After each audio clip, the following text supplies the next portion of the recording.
Jamie Dimon just out with his annual letter for J.P. Morgan shareholders. The J.P. Morgan Chase CEO says that lower tax rates were a long time coming and that they've helped boost both U.S. competitiveness and his own bank's bottom line. Dimon says that the bank has grown despite what he calls unprecedented challenges and that it plans to maintain a fortress balance sheet. He also says he's fine with government regulation as long as it's good regulation.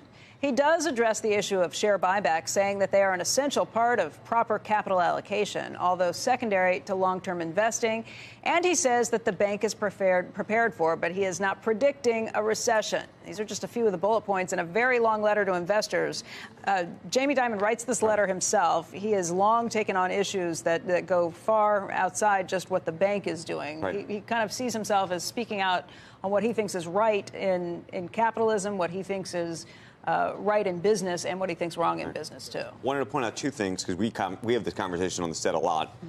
One of his subsections is called "The American Dream is Alive, but Fraying for Many." And he goes into this issue of capitalism versus socialism and says, "I'm not an advocate for unregulated, unvarnished, free-for-all capitalism. Few people I know are.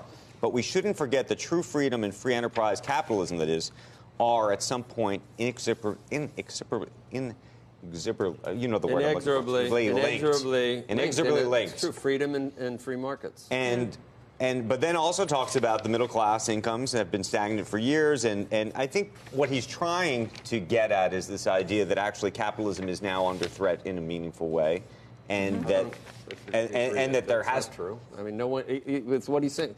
How could capitalism be under a threat if you just said that freedom and capitalism are inexorably linked? How does your conclusion come to that? Because unfortunately, and I will say unfortunately, there's a conversation in America today among a lot of millennials and young people that capitalism is no longer the way. Yeah, millennials, that's the key word. That's the key word. Do they know from whence they speak, Andrew, or will they eventually figure it out? I'm not advocating for this, Joseph. You're right. What are you doing right now, then?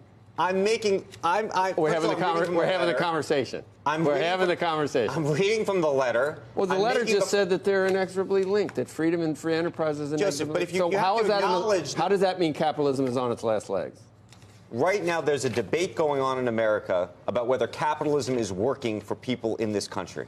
That is a fact. I think that is a fallacious... You may think it's a fallacious debate, but that's the debate that's being had. If we know the answer, then why? And as a result, we can debate I think what he's trying to anything. do in this letter is address why capitalism is the better way, Joseph. That's why I would think that you would think this is a good letter. I do. But he's acknowledging that there's a larger conversation being had. We've had the conversation.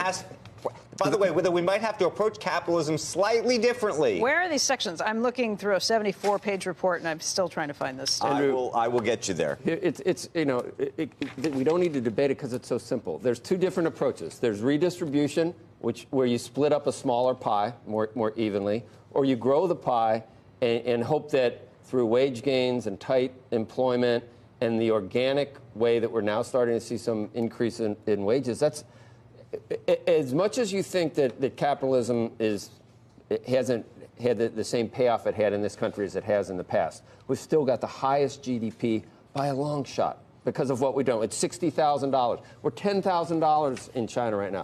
We still have people live in poverty in this country, but we're working on it. And capitalism has taken more people out of millions of people. So I understand that you want to... You're not going to get me to disagree with this. Well, then what are you saying? Can I just bring up another point he brings up that I think is really important, too?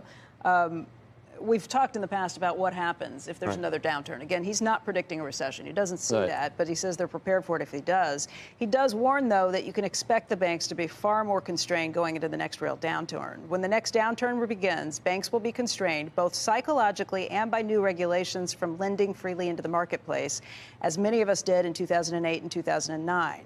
All the new regulations mean the banks will have to maintain more liquidity going into a downturn and be prepared for the impacts of even tougher stress tests and hold more capital, not to mention the psychological from what happened to them last time around when they were punished for doing some of these things. He says J.P. Morgan Chase will simply be unable to take some of the actions that we took back in 2008 as described in the sidebar above. That's something that I think is really important for the next time that happens, because for all the flack that they received, big banks like J.P. Morgan Chase did do some very big lending into this. If they can't do it next time around, they won't be able to mitigate the effects as effectively as they did the last No, that's time. absolutely very real. Right.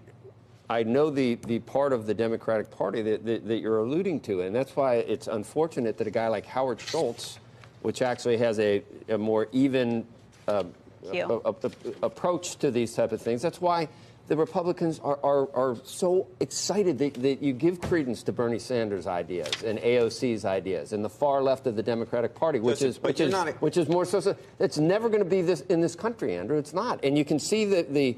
I'm not advocating it for it to be. I'm suggesting. Well, you're talking about millennials think that we should have a discussion about socialism versus capitalism. That's because they're wrong. It doesn't mean that's fine. But Jamie Dimon has a whole section in his letter that you just said that's all arrives about at capitalism versus socialism, right? Okay. And what does it conclude? He's not pretending that there's no debate. Okay. He's not pretending like you that there's no debate in America. I'm hearing you debate somehow magically working. And where does he come? What side does he come down on? He ultimately comes down on capitalism. Okay. But the issue is, how do you make It's not. He's not saying just go along with this unfettered capitalism. He's saying didn't say. Did I ever say unfettered?